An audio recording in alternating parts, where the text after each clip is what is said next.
Playoff scenarios, best bets, sides, totals, analysis coming your way in MLB. Coming down the home stretch here, folks. How do we make some money betting these playoff situations?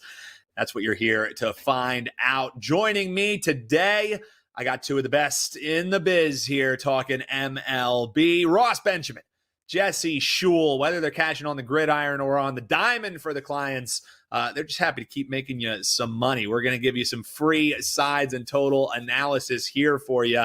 We're going to talk Mets, Braves, the Reds versus the Guardians. We're going to get into some of these other games with playoff implications around them. Do we fade the clinchers? Orioles, Yankees, we'll talk. Rays, Tigers, Astros, Mariners. And then to end the show, we got best bets coming your way. We'll talk Padres and Dodgers, an angle there from Ross Benjamin, and Jesse Schule have a best bet for you in the San Francisco Giants taking on the Arizona Diamondbacks. Guys, let's get right into it because, I teed up the games. We have a lot to get into here for the folks. While you're hanging out with us, hit that like button, subscribe. The little bell will keep you notified whenever we're going live here. If you're joining us on social, that follow button, we would appreciate that if you hit that as well. Keep your comments coming all show long. Ross, Mets, and the Bravos. As far as the playoff implications are concerned, this series is absolutely huge because it's impacting three different teams, right? Obviously, the two teams who are facing off against each other, but as I alluded to there, the Arizona Diamondbacks, who might be staring down the barrel of getting swept today. We'll talk about that game a little later. But as far as this one's concerned, you think the Braves continue, making up a little ground, getting some separation because they're sending Chris Sale to the mound, and you're going to be hard-pressed to find someone who's been as hot as him in recent form here. So how do you see Mets and Bravos shaking out? What jumps out at me is the total only being 7.5. A lot of that has to do with Chris Sale, right? But both of these teams have been red hot offensively, yet it's that low number. So to me, the first thing I want to look at is the total, and that's what I'm going to cover here. I mean, you look at David Peterson coming off a shaky outing, but he's pitched very well on the road this year. He's a 2.86 ERA and 8-3 team starts on the road this year, meaning his 11 starts on the road. The Mets have gone 8-3, and his 2.86 ERA has a lot to do with that. And then you mentioned how red hot Sale has been. I mean, he's been absolutely lights out over his last 5 starts, allowing just 4 earned runs over 30 innings pitched. The Atlanta bullpen has been solid with a 2.35 ERA and a 1.04 WHIP over the last 7. The Mets bullpen, a 1.19 WHIP over their last 7, which is very good. I'm going to go under here. It's probably going to be in the minority when it comes to betting on the total in this game, which I would assume the majority of public, even though Sale is pitching with the offensive prowess of both teams, it's really tempting to go over the total of 7.5, but I'm going to go under 7.5. A pair of southpaws get it done tonight, and the bullpens perform the way they've been over the last 7 games.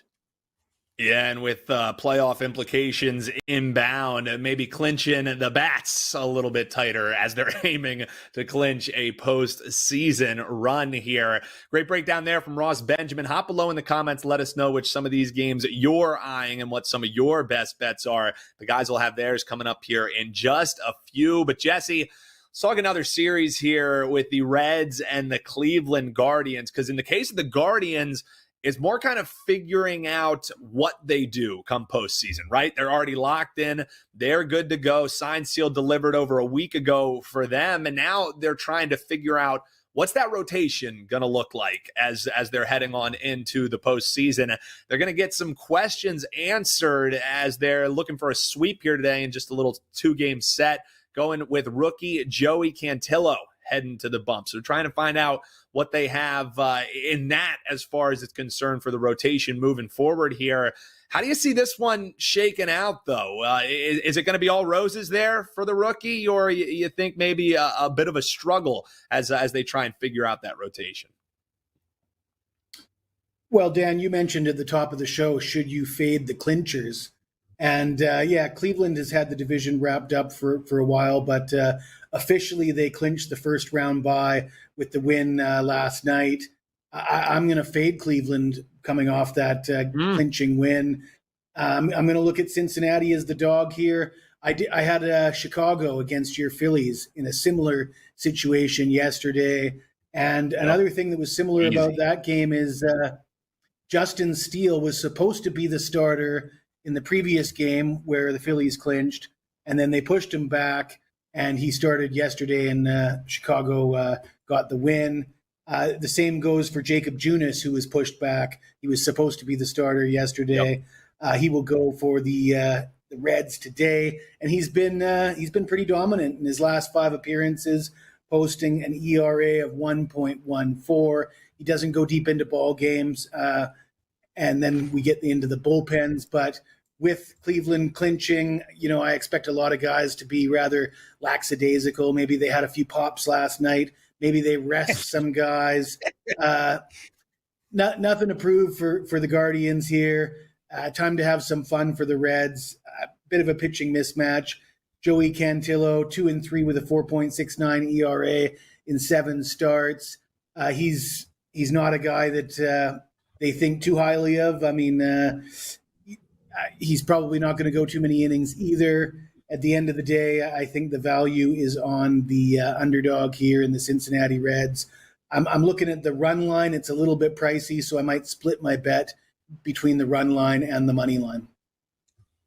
Couple of root beers for the fellas, says Jesse Schule, looking for the fade spot there. Well, it perfectly ties into, and I guess, Ross, as we're here, 11 a.m. Eastern, 8 a.m. on the West Coast. I don't want to go into this game too in depth since the WagerTalk live odds screen is still showing me that the Yankees are undecided as far as their pitcher is concerned. I'll see if I can find any update. On the other side, it's going to be Zach Eflin, but the Yankees are going to get shot too at clinching in their AL East title, and they're going to get chance to against a team whose clubhouse probably still reeks of soda pop, as Jesse Schule was alluding to there, as they were partying a bit last night, playing a little bit of spoiler. So the Yankees primed for a potential clinching game of their own.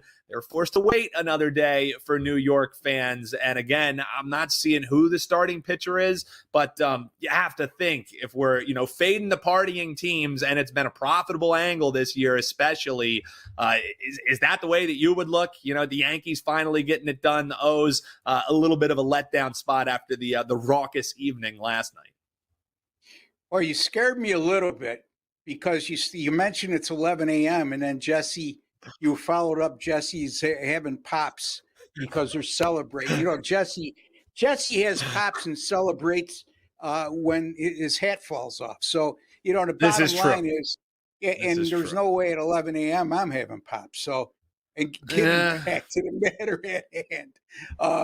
That undecided guy's, a little bit of an enigma, right? Trying to figure that out. But I would say that the Yankees are going to try to do this bullpen by committee with the expanded rosters right now. But having said that, the Yankees are still playing for something like Cleveland. They're still playing for the number 1 overall seed in the American League.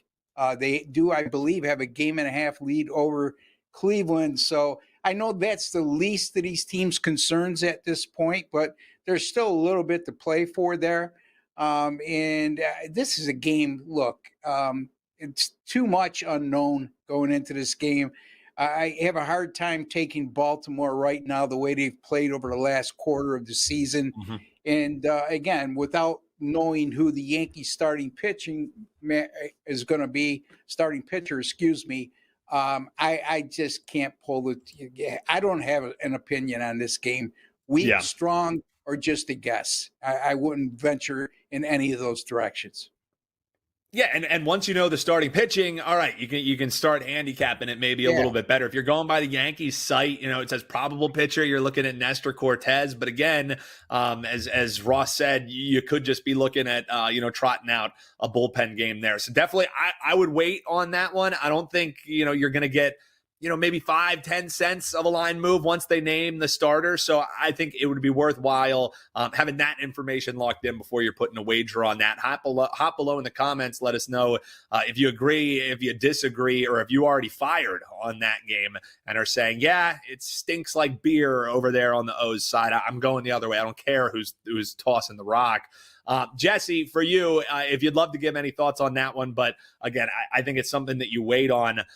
If not, would love to hear your thoughts on the Rays and the Tigers, because I know the Detroit office, they got eyes on this game, because all of a sudden you got the Detroit Tigers tied with the Kansas City Royals in the second and third wild card races. They're looking ahead of the Minnesota Twins, 2.5 ahead of the Seattle Mariners. So a team that back in August, they were dead.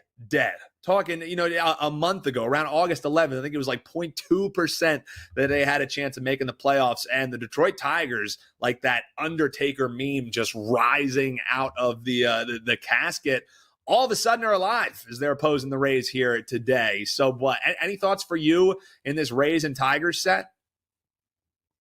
Well, there's no way I'm stepping in front of the Detroit Tigers right now, the way they're playing.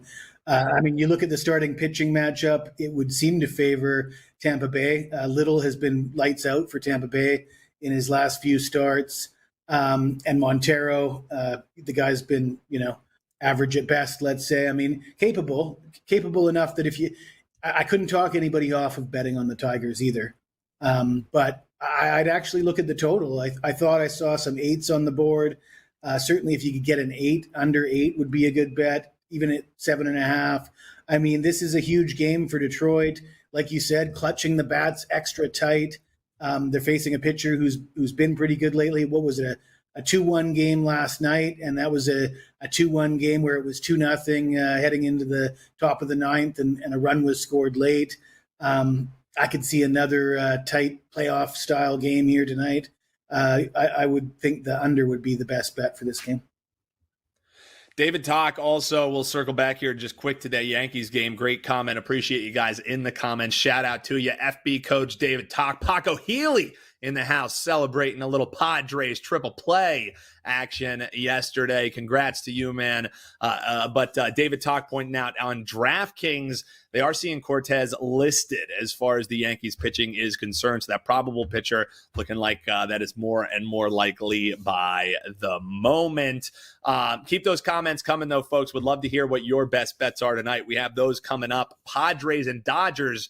You want to stick around for that one, Paco, and we'll talk Giants and D-backs as well. We'll hit on one more game here before we circle back for the guys' best bets. Astros and Mariners, talking another fade the clincher angle for this one. And I'm wondering, Ross, anything jump out to you? Because not only do you have a fade the Astros potential angle, you also have a Mariners team who I just alluded to.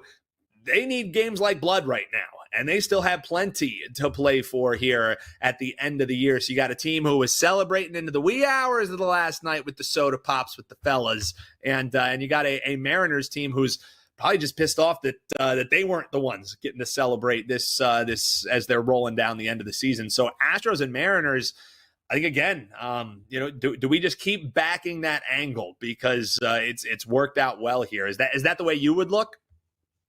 Actually, I'd look at the total in this game. First of all, it's a day game. Second of all, I like George Kirby a lot more at home than on the road. And Kikuchi has shown a vulnerability over the last couple of years, specifically this year, of giving up the long ball. You're getting a number of 7 right now in this game. So I think that would be very enticing to go over that number. And you look at, Kirby on the road this year is a 4.03 ERA. Not terrible, but Dan, it's at home. He's been unbelievable. His ERA is somewhere around 2 at home, and his WHIP under 1. So there's a bit of a difference between his home and away splits. And again, keep in mind, we're talking about a total of 7. And we're talking about Kikuchi. Like I said, he's been very vulnerable to giving up home runs. And over his last 3 starts, he's given up 4 home runs in 19 innings pitched. and he's given up 25 home runs on the year. So I think we'll see a long ball or two from Seattle along the way here. And I also think that George Kirby will give up a few of his own. And neither one of these bullpens are terrible by any stretch of the imagination. Because of the low number, I just have to go over the total here. Yeah, and this one going at 210, as Ross pointed out there, the lone early game on the card. So, Jesse, before we talk best bets here, I mean, hangovers hit a little bit earlier as well for some of these partying teams. You like there to be runs in this one as well, or do you have any opinion maybe on the side on the lone early game on the slate for some of the live viewers? Yeah, I mean, I'd rather look at the side. And, you look at Seattle, how bad they've played in the second half of the season. It's hard to want to really put your money on Seattle here. But if you're going to fade the clinchers, you got to fade them all, if that's your strategy. True. And I would like to pose a question to Mr. Ross Benjamin. I mean, you got a Seattle team that's been one of the worst in the second half of the season. You got a Houston team that's been one of the best in the second half of the season. Houston's at home. Their pitcher has been decent lately, and you see Seattle as a minus 140 road favorite. Ross, do you think the bookmakers are trying to tell you something here? Yeah, I mean, I think they're trying to tell you that the team on the road is going to be the more urgent and desperate team. But that doesn't always mean it's a sure winner. But and sober. I mean, again, you guys. I mean, I got to have a couple drinks with you guys, and then we'll really discuss things. Anyway. Yeah, Jesse, good point. And I think that I'm wearing off on you after a couple of years where you see a line that really jumps out at you. And I mean, this begs you to take the home underdog Houston Astros specifically for the reasons that Jesse just said. And the thing that bothers me about Seattle too, I mean, I mentioned both bullpens are far from horrible, but Houston's bullpen, over the last 7 games, a 7.84 ERA and a 170 WHIP. So again, that goes hand in hand with my totals pick. But what Jesse just mentioned is a very good teaching point for the viewers out there. When you see something that looks too good to be true when it comes to sports betting, more times than not it is. So, yeah. There's a reason why you never see a burnt out bulb in the sports book. The carpets are always really nice and clean. It's pretty nice in there because they kind of know what they're doing. It's not like they're exactly handing out free money. So sometimes you will get some of those lines that cash when they're too good to be true. But if it's fishy for a reason. Maybe you dive in a little bit more. That's Ross Benjamin and Jesse Schule. You can check them out at WagerTalk.com. WT.buzz/deals will get you the latest and greatest ways to save as you're checking out some of these handicappers, whether you're buying day passes, week passes, looking more long-term, the approach that we're always preaching here for you. Let's give the folks what they came for, though. Some free best bets. Ross, let folks know what you have over at your page. WT.buzz/RB is where you can find them.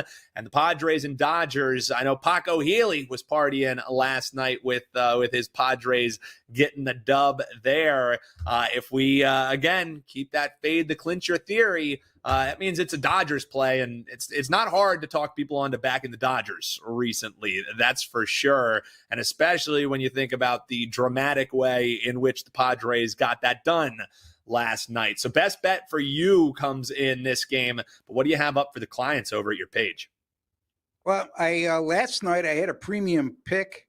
Paco, I was with you, and I was partying, triple play in the 9th inning. Nice, huh?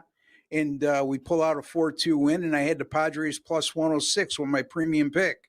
So, again, I'll have a couple more Major League Baseball premium picks up shortly at the site. College football right now, since the start of last year, Dan, number 1 in money earned at WagerTalk. 8-1 the last 2 Saturdays in college football, 74-40. Since September 9th of last year, which is 60%, and a net profit by our grading system of over $4,900. So best bets, a little bit of a slump of late, but still 26-13, 67% on my 5% best bets since February 4th.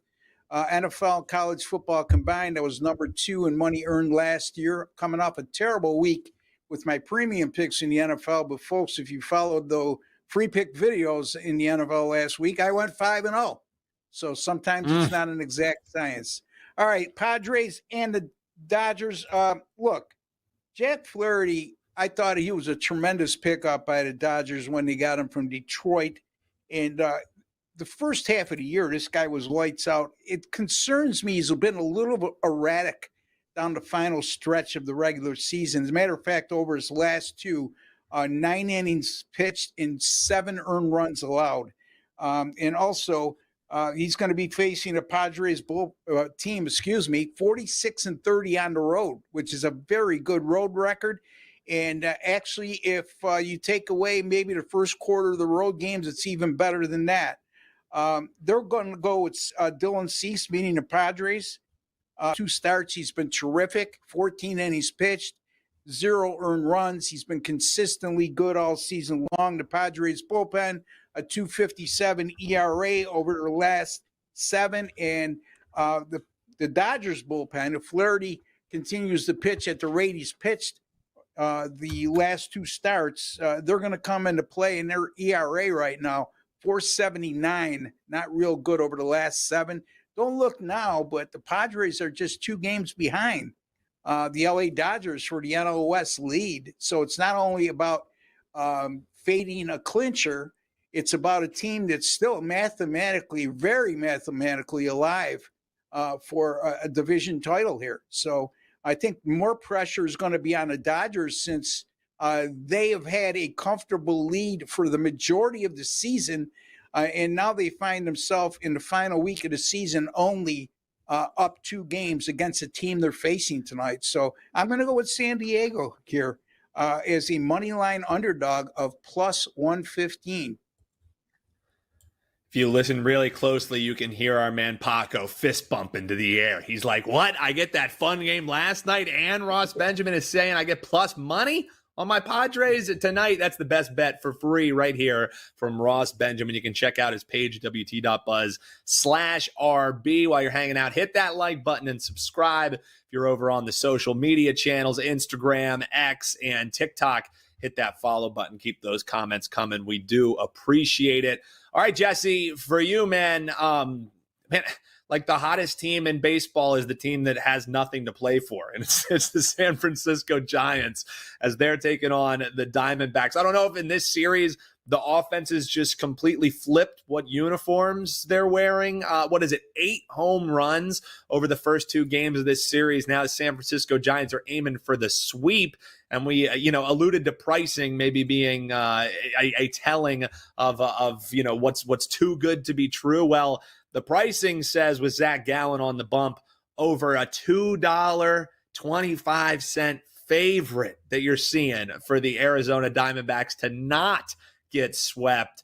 I don't know, man. With how San Francisco's playing and with house money and all the pressure on the D-backs as that race continues to tighten, that price doesn't make sense to me there. So how about you, and what do you have locked and loaded over at your page? Yeah, I got a 3-pack of MLB up for sale tonight, and sitting pretty at the number 1 spot on the leaderboards the last 30 days with baseball. I probably should be happier about that than I am. I'd rather be on the college football leaderboards, but I'll take it. You gotta be good at something, I guess. But we'll get up there on the leaderboards with college football and NFL a little later in the season. But as far as baseball goes, we're feeling it right now. But Arizona is the huge favorite here. Must-win game, half a game up on Atlanta for the final wild card spot. But baseball is not exactly a sport where must-win really is the be-all and end-all. I mean, you can have as much effort as you want. It comes down to who's pitching, who's in a groove.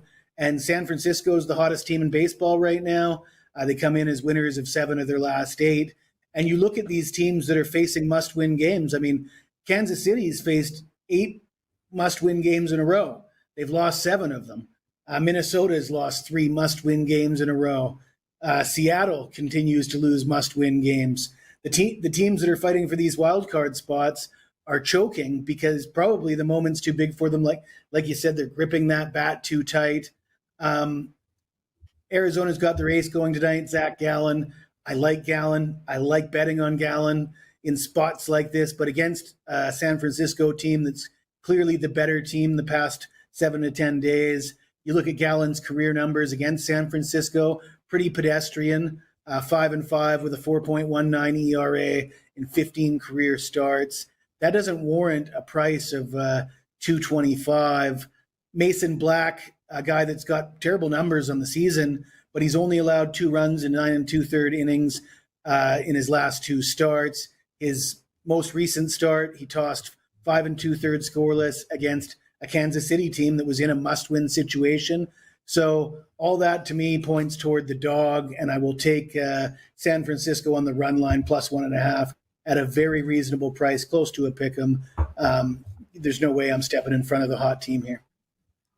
And getting a 1.5 with that red hot team. The free best bet there for my man Jesse Schule. WT.buzz/JS is where you can check out the premium plays. Ross Benjamin going with the Padres money line. Hop below in the comments. Let us know what your best bets are this evening. If you're watching on the rewatch, keep those comments coming below. We'll be chopping it up with you through the baseball slate today. And if you're hanging out with us live here, don't go anywhere because 30 minutes from now, Wager Talk Today coming your way. Ralph Michaels on there. Jesse Schule playing a doubleheader. He's going to be talking some of that college football for you. And Teddy Covers making his triumphant return to the program, bringing back some decorum to the show. Prez was running wild yesterday. What will happen today? You're gonna have to tune in 30 minutes from now to find out. Also, make sure you're subscribed because Bet On It's going live tonight. College football and NFL, the flagship program. So check that out. Wager Talk TV. Big thanks to Ross. Big thanks to Jesse. Big thanks to you taking part of your day to check us out here on First Pitch. 2 shows left, folks. We'll be locked and loaded for a Thursday and Friday edition, ringing out the regular season with you. And we look forward to chopping it up with you the next 2 days here. Until then, best of luck, folks. Check out the video on your screen right now to keep getting all that info you need to cash on all the sports you love. Cash those tickets, folks, and we'll see you back here for First Pitch, 11 a.m. Eastern tomorrow.